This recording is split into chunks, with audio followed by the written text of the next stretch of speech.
quand vous avez 60 semaines de mobilisation des Gilets jaunes, quand vous avez cela conjugué à la plus longue grève de la Ve République, qui est la grève actuellement contre la réforme des retraites, c'est qu'il y a quelque chose de fond qui agite la société.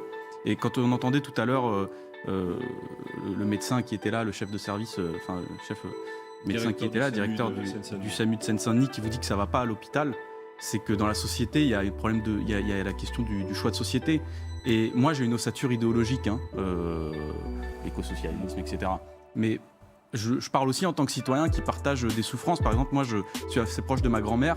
Elle a 84 ans. L'année dernière, quand il a fallu l'amener aux urgences, quand vous voyez votre grand-mère plus de 25 heures sur un brancard, ça vous fait mal. Ça vous fait mal. C'est cette souffrance-là aussi que les gens racontent. Et encore, nous, on a de la chance parce que c'était d'abord ma mère qui s'en occupe aux urgences, puis mon oncle, puis moi. Mais il y a des personnes âgées qui n'ont personne.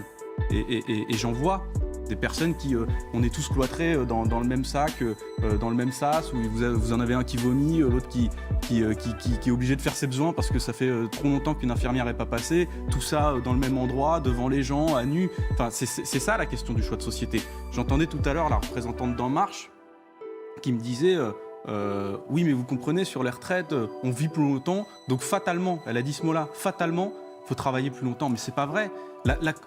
Depuis qu'elle existe, l'humanité, elle court justement vers le progrès, elle court vers le fait d'avoir su créer des machines, d'avoir su inventer des objets pour soulager sa peine, pour ménager ses efforts, pour arriver justement à travailler moins. Et la question du travail en moins, c'est pour moi un des grands progrès de l'humanité. Et c'est pas vrai. Et le problème des macronistes aujourd'hui, c'est qu'ils vous disent que fatalement c'est fini. Moi, je crois pas que ça soit fini. Je pense qu'on peut continuer à répartir les richesses, à inventer des outils, à faire en sorte que le génie humain nous permette de travailler moins. Mais au-delà de ça, je finis juste sur ça. Au-delà de ça, vous savez, en Australie, il y avait 1 milliard d'animaux qui sont partis dans les flammes.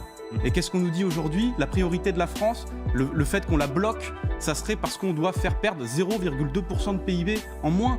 Parce qu'il faut faire une économie de 0,2% de PIB alors que l'écosystème va mal. Vous voyez, tout ça est complètement en dessous, en deçà de ce que pourrait faire notre pays, qui est quand même un pays qui a la chance d'être riche et d'avoir des leviers qui lui permettraient de faire des belles choses pour l'humanité.